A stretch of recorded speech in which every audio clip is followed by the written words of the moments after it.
Bonjour, aujourd'hui on commence une nouvelle série de vidéos sur les blessures émotionnelles qu'on appelle aussi blessures de l'âme, blessures du passé.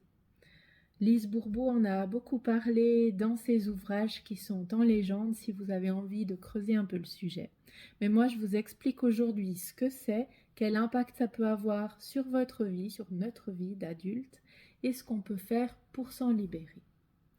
Donc tout d'abord, il y a la blessure de rejet et la blessure d'abandon, les deux premières blessures qui sont fondamentales car elles touchent à notre être, à qui l'on est. C'est vraiment les blessures les plus profondes. Ensuite, on a la blessure d'humiliation, la blessure de trahison et la blessure d'injustice. Et ces blessures sont nées en fait dans notre prime enfance, alors que l'on a vécu une situation qui a été choquante, qui nous a marqué, qui nous a blessés. Et lorsque ça s'est produit, notre ego a déclenché un peu un système d'alarme, un système de protection pour nous éviter de vivre encore ce genre de blessure. Et c'est pourquoi l'ego a mis en place un comportement pour nous protéger que l'on appelle un masque. Pour la blessure de rejet, c'est le masque du fuyant. De peur d'être rejeté, pour nous protéger, on aura tendance à fuir. Pour la blessure de l'abandon, c'est le masque du dépendant. On entend souvent parler de dépendance affective. Pour la blessure d'humiliation, c'est le masque du masochiste. Pour la blessure de trahison, c'est le masque du contrôlant. Et pour la blessure d'injustice, c'est le masque du rigide. Et comme je le disais, ces blessures naissent lorsque l'on a un vécu, une situation qui nous marque, qui nous blesse émotionnellement quand on est petit. Et ce qu'il est intéressant de faire comme parallèle, c'est qu'en fait, c'est une situation qui a une charge émotionnelle élevée. Ça veut dire qu'on vit des émotions fortes et c'est ça qui ancre en fait profondément cette blessure et ce comportement. Et c'est pour les personnes hypersensibles quelque chose qui arrive relativement souvent parce qu'on vit nos émotions vraiment de manière intense et parfois plus fréquente que d'autres personnes. C'est donc tout à fait logique que les personnes qui ont une haute sensibilité soient également particulièrement touchées par les blessures émotionnelles. C'est pour ça que je travaille vraiment sur ces deux thématiques qui sont très liées. Et comme ces blessures sont profondément ancrées, ça fait tout à fait sens de passer par l'hypnose pour pouvoir aller atteindre cet inconscient dans lequel ces blessures se sont ancrées réellement. Et par l'hypnose, c'est possible avec l'état modifié de conscience.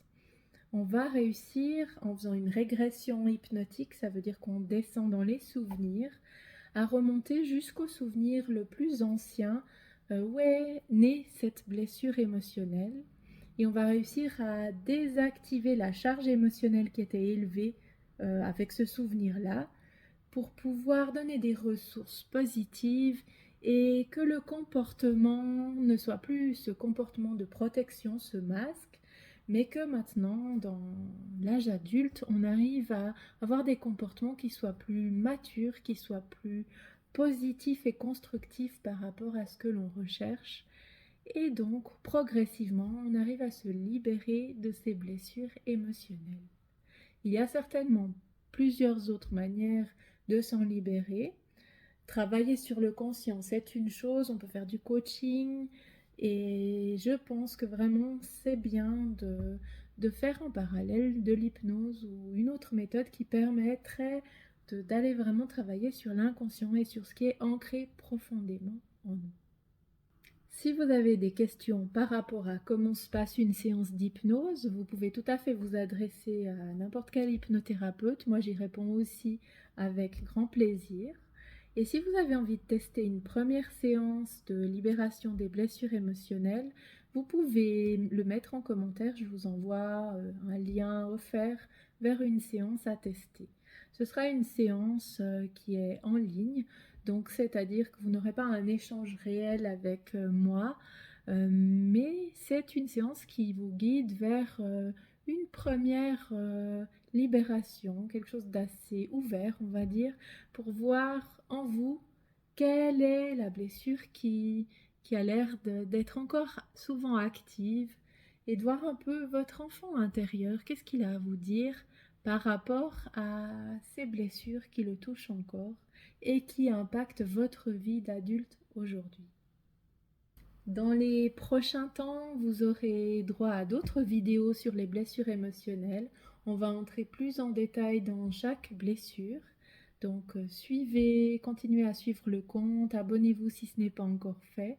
Et puis à tout bientôt.